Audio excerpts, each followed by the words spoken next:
जय हिंद। मैं धीर सिंह आप लोगों का स्वागत करता हूं आपके अपने educational YouTube channel SDS GS research centre में। आज का जो हमारा टॉपिक होगा वो आइसोटोप होगा। क्या? तो आइसोटोप,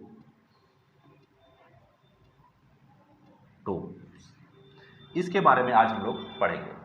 अब देखिए हमारे डियर स्टूडेंट, ये आइसोटोप होता क्या है, इसको जानने से पहले हम लोगों को दो टर्म जानना होगा। एक तो सबसे पहले एटॉमिक नंबर,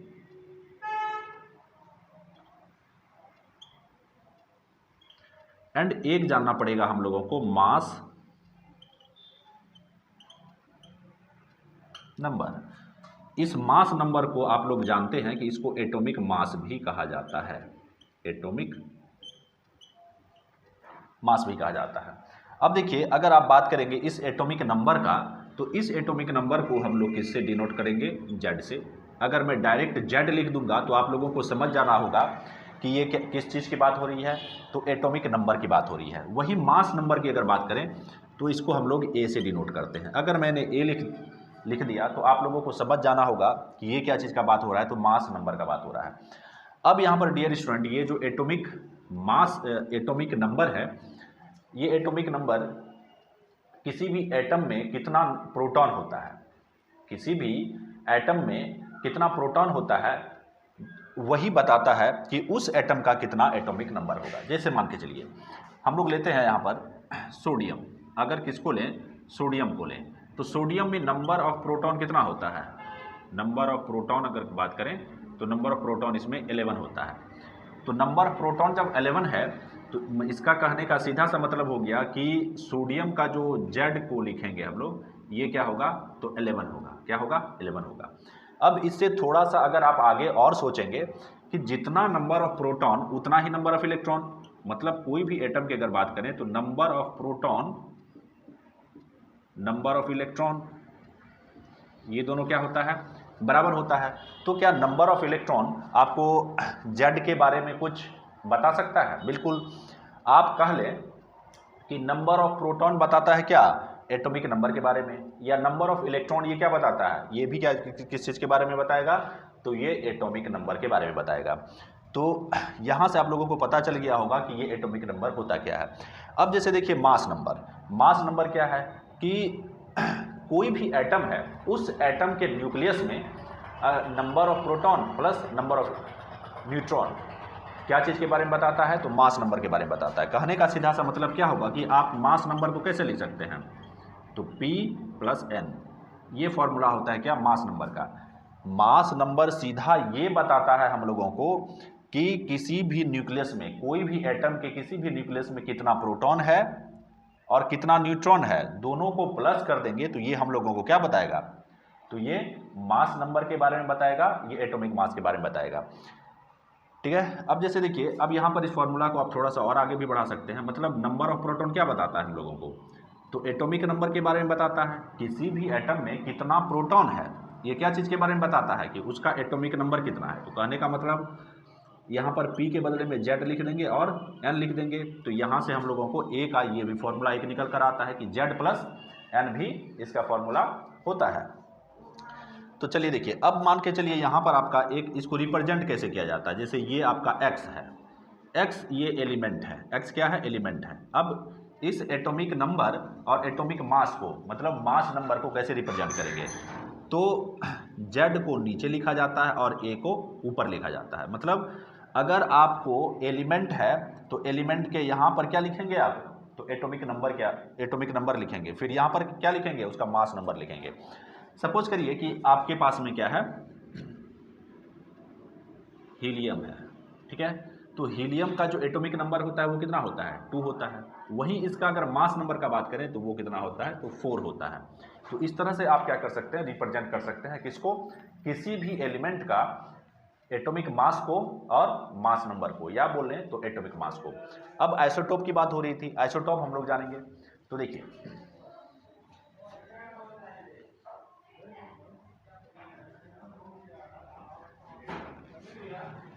अब आइसोटोप की अगर बात करें, देखिए अगर कोई भी एलिमेंट आपके पास में है, उस एलिमेंट से क्या करते हैं? 2 एटम को खींचकर आप निकालते हैं। फिर दोनों एटम के एक ही एलिमेंट है आपके पास में, ये बात याद रखनी है। उस एलिमेंट से क्या करते हैं, एक एटम को यहाँ से खींच कर निकाले, फिर एक एटम को यहाँ से खींच कर निकाले। तो हम पूछेंगे ये दो एटम को खींचकर आपने क्या किया है, निकाला है। अब ये दो एटम को, ये एटम ए है, ये एटम बी है। हालांकि एटम बहुत ही छोटा होता है, उसको हम लोग देख नहीं सकते, लेकिन आपको समझाने के लिए मैं यहाँ पर ये जो है बता रहा हूँ आपको। ये एक एटम हो गया। अब बताइए इसका क्या, जेड की अगर बात करें, मतलब नंबर ऑफ प्रोटॉन की बात करें, और इसमें अगर नंबर ऑफ प्रोटॉन की बात करें, तो क्या आप बता सकते हैं कि यहाँ पर क्या दोनों जो एटम है इसमें नंबर ऑफ प्रोटॉन सेम होगा? थोड़ा सा आप सोचिए। तो देखिए क्या होता है कि सभी एटम की अगर बात करें, अब देखिए मैं यहाँ पर आप लोगों को बता रहा था कि आपने क्या किया, एक एलिमेंट से आपने दो एटम को निकाला है। अब इस दो एटम की अगर बात करें तो इसमें नंबर ऑफ प्रोटॉन की बात करें, इसमें नंबर ऑफ प्रोटॉन की बात करें, तो दोनों में नंबर ऑफ प्रोटॉन क्या होगा, सेम होगा। मतलब ए में जो नंबर ऑफ प्रोटॉन है और बी में जो नंबर ऑफ प्रोटॉन है आपका, वो क्या होगा, तो सेम होगा। तो दोनों में नंबर ऑफ प्रोटॉन सेम होगा। तो अब यहाँ पर मैं आप बताइए कि ये जो एटम ए है, ये जो एटम बी है, इसमें नंबर ऑफ न्यूट्रॉन क्या डिफरेंट होगा या सेम होगा? तो नंबर ऑफ न्यूट्रॉन सेम भी हो सकता है और डिफरेंट भी हो सकता है। तो यहाँ पर जो ये आइसोटोप है, तो वहाँ पर वही न्यूट्रॉन क्या करता है, न्यूट्रॉन के बारे में मेन हम लोगों को वहाँ पर जानकारी देता है। ये जो आइसोटोप है मेनली क्या चीज़ के बारे में बताता है, तो अगर कोई सेम एलिमेंट का दो एटम आपने निकाला तो उसमें नंबर ऑफ प्रोटॉन सेम अगर है, तो ये संभावना है कि नंबर ऑफ न्यूट्रॉन क्या होगा, डिफरेंट भी हो सकता है। नंबर ऑफ न्यूट्रॉन क्या हो सकता है, सेम नहीं हो सकता है। तो जैसे देखिए यहाँ पर, जैसे ये ले लीजिए आइसोटोप है। आइसोटोप का अगर डिफिनेशन की अगर बात करेंगे तो आप ध्यान से देखेंगे तो देखिए क्या है कि isotope is same atomic number but different mass number. क्या? तो डिफरेंट मास नंबर। तो आइसोटोप, देखिए आइसोटोप क्या बताता है, आइसोटोप यही बताता है कि अगर सेम एलिमेंट का, क्या सेम एलिमेंट का अगर बात करें, उसमें से अगर दो एटम को निकाले और दोनों एटम का अगर एटॉमिक मास क्या है, एटॉमिक नंबर क्या है, सेम है, लेकिन एटॉमिक मास डिफरेंट है, तो उन्हीं दो एटम को हम लोग क्या कहेंगे, आइसोटोप कहेंगे। मतलब उसका सेम एलिमेंट है, एलिमेंट क्या है आपका, सेम है, बट मास नंबर आपका डिफरेंट है, तो वही कहलाएगा आइसोटोप। जैसे देखिए यहाँ पर क्लोरीन की अगर बात करें, जैसे क्लोरीन है, तो क्लोरीन 17, अब फिर से यहाँ पर एक और क्लोरीन लिखिए, तो ये हो गया 34 और ये हो गया 35। अब देखिए दोनों का क्या है, अगर हम लोग एटॉमिक नंबर की बात करें, तो एटॉमिक नंबर तो सेम है, लेकिन ये जो एटॉमिक मास है, ये देख लीजिए डिफरेंट है। क्या है? डिफरेंट है। तो यहाँ से हम लोग कहेंगे कि ये क्लोरीन, देखिए ये जो दोनों निकाला गया, ये एक्चुअली में क्या है, एटम है। ये दोनों क्या है, क्लोरीन, इसको बोलते हैं Cl35, इसको बोलते हैं क्लोरीन 37। ये दोनों एटम है, तो किसका एटम है, तो क्लोरीन का एटम है। किसका एटम है, तो क्लोरीन का एटम है। क्लोरीन से निकाला गया है ये दोनों एटम को, लेकिन ये दोनों क्या है, क्लोरीन का आइसोटोप है। आइसोटोप क्या होता है, एक तरह आइसोटोप क्या होता है, वो एटम ही होता है। ठीक है, तो ये क्लोरीन का आइसोटोप हो गया, ये भी क्लोरीन का आइसोटोप हो गया, मतलब ये दोनों एटम है। अब देखिए इसमें अगर नंबर ऑफ न्यूट्रॉन अगर आप निकालेंगे, क्या होगा, नंबर ऑफ न्यूट्रॉन को अगर आप निकालते हैं तो 34 में से आप क्या करेंगे, 37 को माइनस कर देंगे, तो मीन्स यहाँ पर 17 न्यूट्रॉन होगा। लेकिन यहाँ पर अगर आप नंबर ऑफ न्यूट्रॉन निकालना है तो आपको क्या करना पड़ेगा, 37 में माइनस 17 कर दीजिए, तो यहाँ पर आपको 20 न्यूट्रॉन निकल जाएगा। अब यहाँ पर कहेंगे ये वाला फॉर्मूला कैसे फिट हुआ, जैसे देखिए यहाँ पर आपको क्या दिया हुआ है, ये दिया हुआ है, ए दिया हुआ है, और ये क्या दिया हुआ है, जेड दिया हुआ है। अब आपको जैसे अभी मैंने बताया था फॉर्मूला कि ए इक्वल टू क्या होता है, तो ए इक्वल टू होता है जेड प्लस एन। क्या होता है, जेड प्लस एन। अब देखिए आपको ए कितना दिया हुआ है, 34, तो आप लिख दीजिए 34, और जेड कितना दिया हुआ, जेड 17 दिया हुआ इक्वल टू एन। अब इसको प्लस एन, अब इसको लेके चलाएंगे तो 34 माइनस 17 कर देंगे, तो ये हमारा हो जाएगा क्या 17। मतलब कैसे निकाले इस वाले फॉर्मूला को आपने अभी जैसे यहाँ पर देखा। अब देख लीजिए यहाँ पर नियॉन का अगर बात करें, किसका, तो नियॉन का, इसका जो एटॉमिक नंबर होता है 10 और इसका एटॉमिक नंबर होता है 10 और मास नंबर होता है 20। फिर नियॉन 10 21, नियॉन 10 22। तो ये हो गया आपको किसका आइसोटोप, तो नियॉन का आइसोटोप। देखिए ये तीनों भी क्या है, एटम है, ये तीनों क्या है, एटम है। तो किसका एटम है, नियॉन। कहने का सीधा सा मतलब ये हो गया कि नियॉन आपके पास में, नियॉन का एक एलिमेंट है, मान के चलिए नियॉन का एलिमेंट है, इससे आपने 3 एटम को निकाला, तीनों का एटॉमिक नंबर सेम है। तीनों का क्या सेम है, तो एटॉमिक नंबर सेम है। तो डिफरेंट क्या है, तो डिफरेंट है एटॉमिक मास, मतलब मास नंबर, सभी का मास सेम नहीं है। अब यहां पर एक क्वेश्चन अराइज होता है कि अगर आप एक एलिमेंट से 3 एटम निकालते हैं तो इस बात की संभावना 100% की है कि उसका जो एटॉमिक नंबर होगा वो सेम होगा, लेकिन प्रोबेबिलिटी है, मतलब इस बात की संभावना हो सकती है कि उसका जो मास नंबर है वो डिफरेंट हो। क्या हो सकता है, तो उसका मास नंबर डिफरेंट हो। इस चीज की संभावना हो सकती है, 100% हो सकती है, लेकिन इस बात की संभावना 100% है कि उसका सभी एटम का एटॉमिक नंबर सेम होगा। जैसे देखिए यहां पर मैंने आपको बताया, जैसे ये नियॉन का, ये क्या है, नियॉन एलिमेंट है आपके पास में, इसमें से अगर आप क्या किए, 3 एटम को खींच करके निकाला, इन तीनों एटम को अगर आपने खींच के निकाला तो उन तीनों एटम का जो एटॉमिक नंबर होगा वो क्या होगा, 100% इस बात की संभावना है कि वो एटॉमिक नंबर सेम होगा। और इस बात की भी गारंटी है, ऐसा हो सकता है कि तीनों का मास नंबर क्या हो, तो डिफरेंट हो। ओके डियर स्टूडेंट, तो ये हो गया। अब उसी तरह से अगर आप जाएं क्या ऑक्सीजन के आइसोटोप में, तो जैसे देख लीजिए ऑक्सीजन दे दिए, ऑक्सीजन दे दिए, ऑक्सीजन दे दिए, तो ये 8 हो गया, ये 16, फिर यहाँ पर 8, यहाँ पर 8, ये हो गया 17, ये हो गया 18।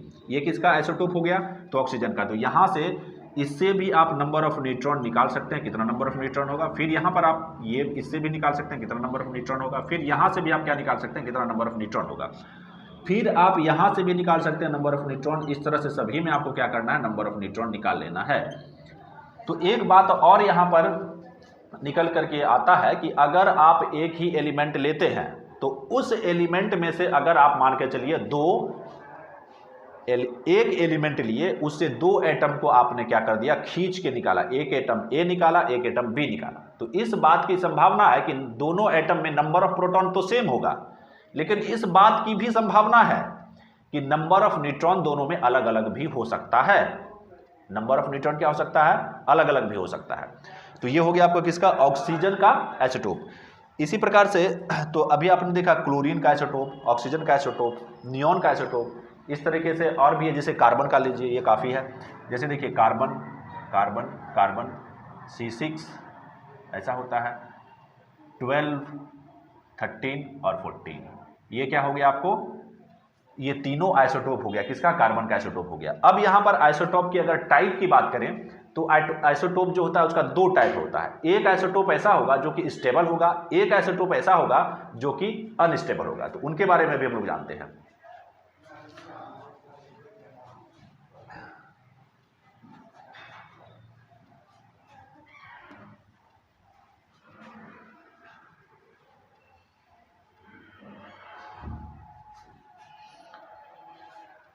देखिए हमारे डियर स्टूडेंट, आइसोटोप, एक आइसोटोप होता है जो कि स्टेबल होता है, क्या होता है, स्टेबल होता है। एक आइसोटोप होता है जो कि अनस्टेबल होता है, अनस्टेबल आइसोटोप। ये एक स्टेबल आइसोटोप, अनस्टेबल आइसोटोप। अब ये जो अनस्टेबल आइसोटोप है, इस अनस्टेबल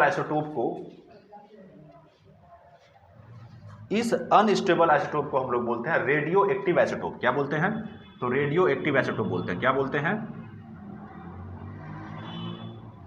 रेडियो एक्टिव आइसोटोप, या इसको डायरेक्ट रेडियो आइसोटोप भी बोलते हैं।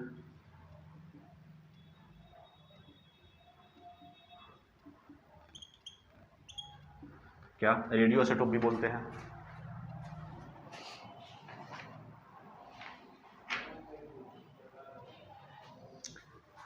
अब जैसे देखिए कुछ रेडियो आइसोटोप के अगर अब यहाँ पर थोड़ा सा समझिए, देखिए आइसोटोप जो कि स्टेबल आइसोटोप होता है और यहाँ पर एक होता है अनस्टेबल आइसोटोप होता है। तो अनस्टेबल आइसोटोप को हम लोग रेडियो एक्टिव आइसोटोप बोलते हैं। अब देखिए रेडियो एक्टिव आइसोटोप से क्या निकलता है, तो डिफरेंट टाइप्स का रेडिएशन निकलेगा। क्या डिफरेंट टाइप्स का रेडिएशन, मतलब अल्फा रे, गामा रे, ये सब का अगर बात करें तो कहाँ से निकलता है, अल्फा बीटा गामा, ये तीनों टाइप का जो रे निकलता है इसी रेडियो एक्टिव आइसोटोप से निकलता है। जैसे अगर बात करें यूरेनियम, क्या यूरेनियम 235 की, प्लूटोनियम 239 की बात करें, या मान के चलिए आपका सी कार्बन 14 का बात करें, तो ये सब क्या है आपको रेडियो एक्टिव आइसोटोप है।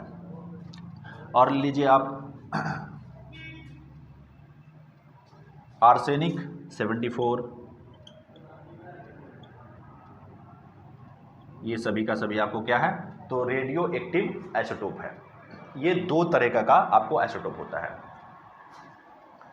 तो ये हो गया। अब देखिए यहाँ पर एक बात हम लोगों को थोड़ी सी ये जो रेडियो एक्टिव आइसोटोप के बारे में जानना है कि इसका यूज कहाँ कहाँ होता है। क्या इस रेडियो एक्टिव आइसोटोप का जो यूज होता है, तो सबसे पहला जो अगर इसका यूज का बात करें तो देखिए सबसे पहला जो यूज होता है कि इसका फ्यूल के रूप में यूज किया जाता है। किस रूप में, फ्यूल के रूप में यूज किया जाता है। तो कहाँ, तो न्यूक्लियर रिएक्टर में। कहाँ, तो न्यूक्लियर रिएक्टर में। तो क्या चीज के पर्पज से, फॉर जनरेटिंग इलेक्ट्रिसिटी, इलेक्ट्रिसिटी को जनरेट करने में इसका यूज किया जाता है। तो देखिए रेडियो एक्टिव आइसोटोप का अगर बात करें तो उसका जो यूज होता है फ्यूल के रूप में होता है। तो कहाँ, तो न्यूक्लियर रिएक्टर में होता है। तो क्या चीज को जनरेट करने में, तो इलेक्ट्रिसिटी को जनरेट करने में। फिर उसके बाद अगर हम लोग बात करें कि ये जो रेडियो एक्टिव आइसोटोप है, इस रेडियो एक्टिव आइसोटोप का यूज जो किया जाता है, अगर किन्हीं के बॉडी में कहीं पर ट्यूमर है तो उसको ट्रैक करने के लिए, क्या ट्रैकर के यूज में, एज अ ट्रैकर इसका इस्तेमाल किया जाता है।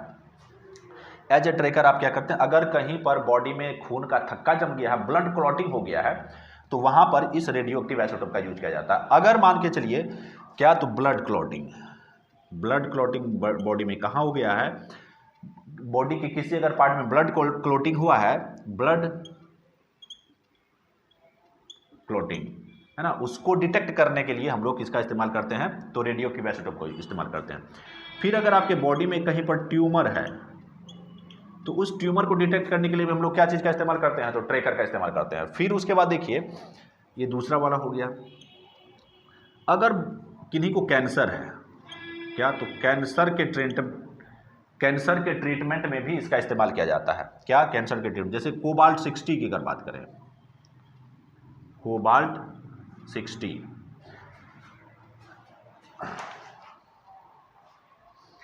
कोबाल्ट 60 का यूज किया जाता है कैंसर के बीमारी के ट्रीटमेंट करने के लिए। जैसे मान के चलिए कि कोबाल्ट 60 जो है ये अपने में से गामा रे निकालता है। क्या निकालता है, तो गामा रे निकालता है। अब आपके बॉडी में जहां पर भी कैंसर है तो वहां पर इस गामा रे को क्या किया जाता है, तो फॉल कराया जाता है। तो ये गामा रे क्या करता है, उस कैंसर वाले सेल को, या बोल लीजिए कैंसर वाले ट्यूमर को वहां से जला देता है। कौन, तो ये जो हमारा कोबाल्ट 60 है।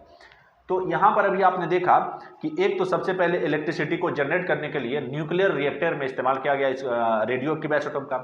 फिर आपने देखा कि कैंसर, हमारी बॉडी में अगर कहीं पर ब्लड क्लॉटिंग हो रहा है या कैंसर वाला ट्यूमर है तो वो कहां पर है, उसको डिटेक्ट करने के लिए रेडियो एक्टिव आइसोटोप का यूज किया जाता है। फिर उसके बाद अगर किसी को कैंसर हो गया है तो फिर उसमें भी इसका इस्तेमाल किया जाता है। अब देखिए एक चीज और होता है, जैसे मान के चलिए कि इस तरीके का पाइपलाइन है, इस तरीके का क्या है, पाइपलाइन है, और इस पाइप से क्या किया जाता है, कहीं पर घरों में गैस, मतलब इस पाइप के थ्रू घरों में गैस वगैरह भेजा जाता है। फिर इस तरह का पाइप जो होता है वो ऑयल के लिए भी होता है, ठीक है। और इस तरह का पाइप जो होता है वो वाटर सप्लाई करने के लिए भी होता है, ऑयल सप्लाई के लिए, वाटर सप्लाई के लिए, गैस सप्लाई के लिए, ये सारा चीज़ के लिए क्या होता है, तो इस तरीके का आपको पाइप होता है। अब इस पाइप में अगर मान के चलिए कहीं पर छेद हो गया, क्या हो गया, कहीं पर छेद हो गया। अब ये पाइप तो बहुत बड़ा होता है, तो बताइए फिर उस छेद को कैसे पता किया जा सकता है। अगर गैस का पाइपलाइन है उसमें अगर कहीं पर छेद हो गया तो कैसे आप पता कर सकते हैं। तो क्या किया जाता है, जो रेडियो एक्टिव आइसोटोप होता है उसका घोल बनाया जाता है, क्या, उसका सॉल्यूशन बनाया जाता है और इसमें क्या कर दिया जाता है, तो छोड़ दिया जाता है। अब जहां पर भी ये क्या होगा, छेद होगा, तो उससे होकर वो क्या निकालेगा, तो रेडिएशन निकालेगा, और उसको जो डिटेक्ट करने वाला जो इंस्ट्रूमेंट होता है उससे क्या किया जाता है, फिर डिटेक्ट कर लिया जाता है कि हाँ इसी आसपास में क्या हुआ है, तो छेद हुआ है, होल हुआ है, तो फिर वहां पर उस होल को क्या किया जाता है, तो भरा जाता है। तो ये कुछ बात था आइसोटोप के बारे में, और आइसोटोप का जो टाइप होता है उसके बारे में था। और फिर हम लोगों ने देखा यहाँ पर रेडियो एक्टिव आइसोटोप के बारे में कि उसका क्या क्या इस्तेमाल होता है, और रेडियो एक्टिव आइसोटोप कहते किसको है। तो आज के इस वीडियो में बस इतना ही, मिलते हैं अगले वीडियो में, तब तक के लिए जय हिंद।